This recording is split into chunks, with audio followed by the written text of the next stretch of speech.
Bitcoin is trading at $120,000, and I wanted to bring you guys a very time-sensitive update. Now, if you're new to the channel, make sure you subscribe, share this video with a friend, smash the like button. I'm going to be doing a giveaway at 1,000 subs, so share the content. Now, obviously, we see Bitcoin going crazy, and you have to ask the question, like, why is this going on? Because obviously the US government shut down, and everything was kind of pointing towards a bearish, downturn going into fourth quarter, which I wasn't really of the opinion that that was going to happen. However, I think that it's really important to consider where we are in the 4-year cycle. And while I think that that cycle might just be like done because of the overall macro environment, I think that it can't really be ignored when, obviously considering your long-time plans. Now, something I'm going to bring your attention to is the price action with just like gold and Bitcoin in particular is very telling when it comes to the governments and how you see kind of the whole macro landscape of just like the S&P trading, how you see the other currencies around the world also trading. I think that, with this government shutdown, it's going to allow I think Trump to kind of put a stranglehold on this Democratic Party.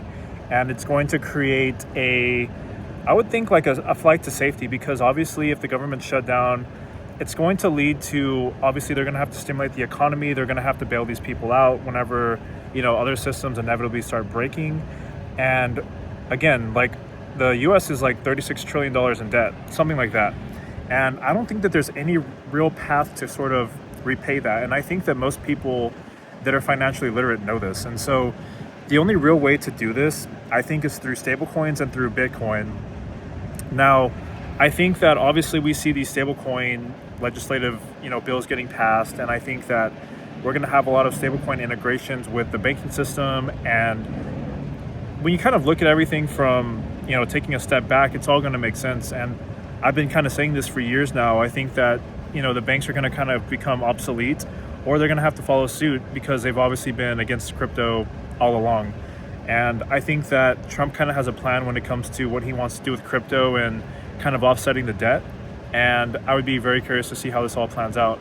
Now, obviously, the first sign that we saw that something was breaking was we see gold surging up to all-time highs. And that's usually an indication that people don't really trust the system. They think that, something is inevitably going to break. And it's kind of like a flight to safety. And I think that, Bitcoin always tends to lag because it is still kind of immature, relatively speaking, when you compare it to the stock market or gold or whatever. But I do think that people now are starting to get a little bit wiser when it comes to their investments and understanding what Bitcoin actually is and what it was created for.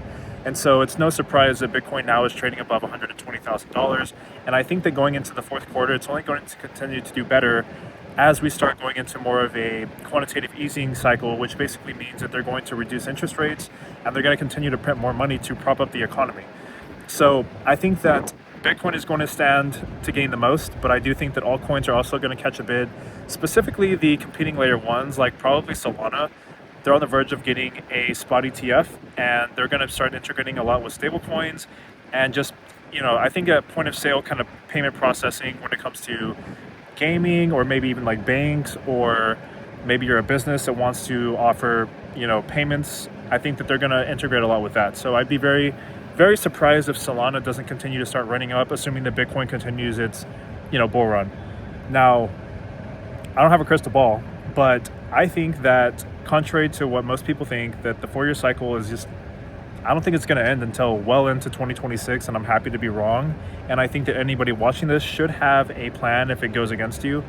But there's no denying the resilience of Bitcoin, and I think that now is the most important time ever to be involved with what Bitcoin actually is. And at the very least, I think that you should share this to your friends and let them know at least what Bitcoin is, why it has this value proposition, and what it's meant to do. Because I think that when you take a step back and look at, all of this pro-legislative stuff that Trump is trying to pass for stablecoins, the Clarity Act, Bitcoin adoption, I think we have all like 50 states, so they're all looking to implement some sort of Bitcoin strategic reserve.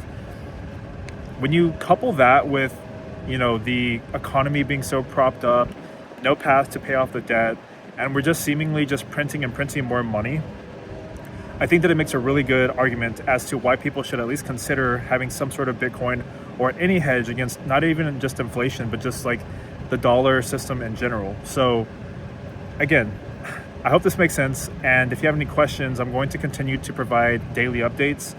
Feel free to drop any questions you have in the comments. And again, make sure you're subscribed because I'm doing a giveaway. I'll see you all soon.